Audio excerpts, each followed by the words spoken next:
this your fourth or third Olympics? It'll be my fourth. Fourth. Natalie, nice to meet you. Thank you so much for your time. Fourth Olympic Games. You're like the Kamala. It's been a long day. Sorry. I feel that. I just had a coffee. First time I mess up. Yeah. All right.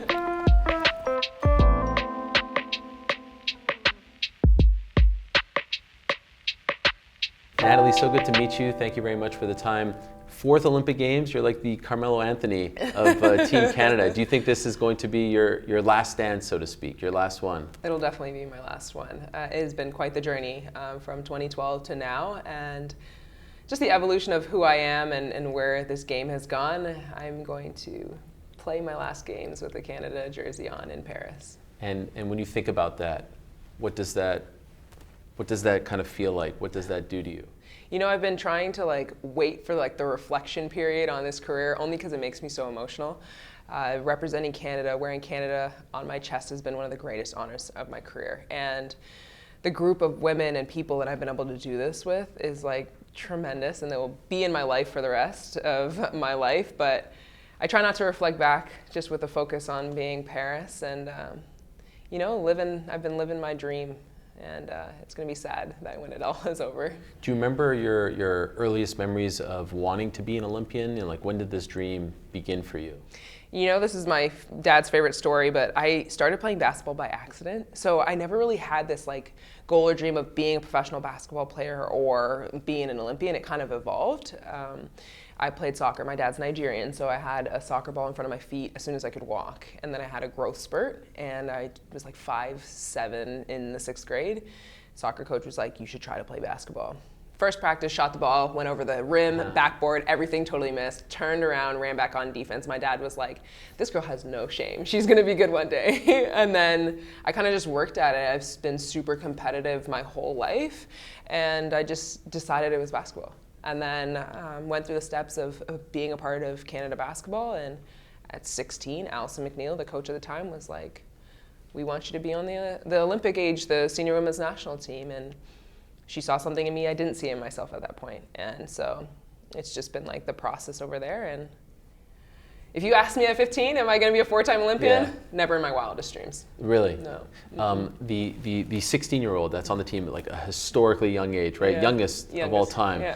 Now to the point where you're one of the veterans, you're the leaders, the faces of the team. Mm-hmm. What is that like for you, and which role do you like better, being the youngster or being the vet? They say karma is a mirror, because I remember joking with some of my teammates haha, you could be as old as my mom. Yeah, and here we are, it comes full circle, right? That's right. But I have loved my different roles and different periods of my career so much. And I think why this one's special now as a captain, as a leader, is that I get to complete the circle. I grew up in Canada basketball. I had some amazing women that are the greatest people and athletes of all time, almost raised me in the sport and with that team. Summers, 40-day, 40-night training camps, and just being with them and having them shape me as a basketball player and as a person. Now I kind of get to do that again.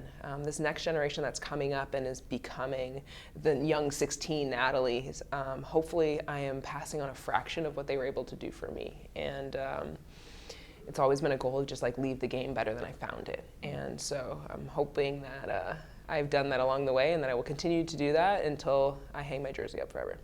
So I see you've got Maverick here. That's my baby. You're relatively newborn child. It's an amazing thing to see you working out and on the court, and you've got the bassinet there, or the stroller there. Can you describe what this year has been like for you as you enter motherhood? Well, I couldn't once again imagine this. Going through pregnancy, being pregnant during the World Cup was its own special time. Victor likes to joke, we had an extra player on the court. But, after that, having the time to really just go through my pregnancy, have Maverick, and get back into the sport on my own terms has been something great. To have the support system of Canada basketball, knowing that they're giving me the grace I need to get back to being a professional athlete, has been the biggest boost in my corner. You get into this culture of having babies and snapping back and stuff like that, and that has not been me. That has not been my journey.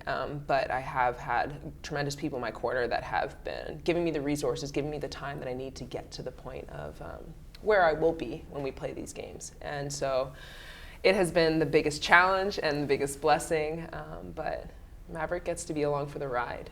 Was there any part of you that was a little bit nervous, afraid when you got pregnant, thinking that maybe you wouldn't be back, you wouldn't be able to play again? Did that thought ever cross your mind? You know, I've been so fortunate to have moms in my corner, moms that have returned to being professional athletes, that I have the privilege of not thinking I can't do everything, or not thinking I wouldn't be able to overcome or get through this. And so having their support and seeing them do it has made it easier for me. I'm a huge representation matters. And like, it's crazy to think that I would have never thought the representation of my teammates having a baby and coming back would matter to me. But here I am, Kim Koche popping out Sophie and then playing in the Tokyo Olympics was like, I can go back to playing basketball. I'm maybe not gonna do it as quick as Kim did, but I had the idea that it was possible. And that sparked my, okay, we're gonna come back and play basketball. What was it like for you to watch the WNBA season on the sidelines? Yeah, tough? It was tough. Yeah? Yeah, I tried not to set too many like return goals for myself while I was pregnant. But I did have the intention of coming back and playing during the season, so it was kind of tough for me that it didn't come to fruition. And not to double down on that question, but you know, the debut in Toronto, what was that like for you? Yeah, bittersweet. Yeah? You know, it was bittersweet. And Maverick was 1 month old at that point, and I came. It was his first flight at a month old, and my first like public outing. And it was tough to kind of go through that, but I knew I wasn't able to be on the court for such like a monumental game in basketball in Canada, but I knew I had to be there. Like, it was a history moment. I was like, I can't mess this up. So we packed up the baby and we brought him to Canada for the first time, and so I could be in that arena. And being there, I knew I did the right thing. The crowd, the atmosphere. When the anthem played, I was tearing up. Basketball belongs in Canada, belongs in Toronto. So whenever we get a team, whenever we get a league, whatever that be, like, that should be your picture of the support and the appetite that we have here for basketball. Does it shock you that there isn't a team yet in Toronto, and why do you think that is?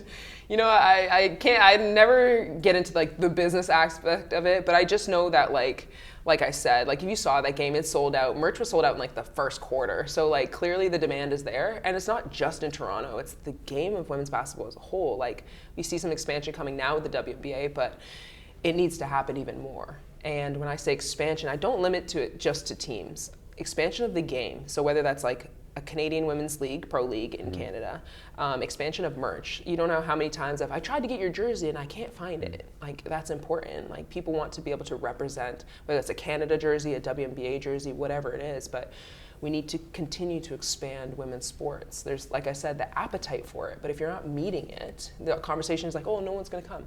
How do you know if you don't give them the opportunity to? Right. You know, it's interesting because there's all this buzz and excitement over the men's team qualifying.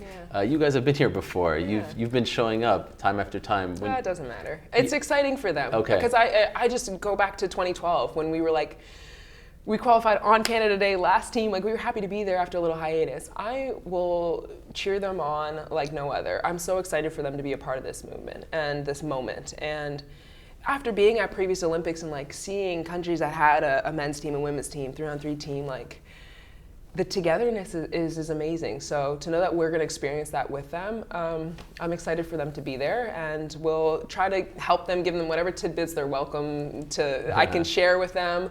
But like I said, it's one Team Canada, right? Like, it's one Canada basketball, and so the more the merrier. I love it. I wish you guys the best. Thank you so Congrats much. on the baby. Thank Congrats you. on the comeback. Yeah. And can't wait to see you guys do some more great things in Paris. Go Canada.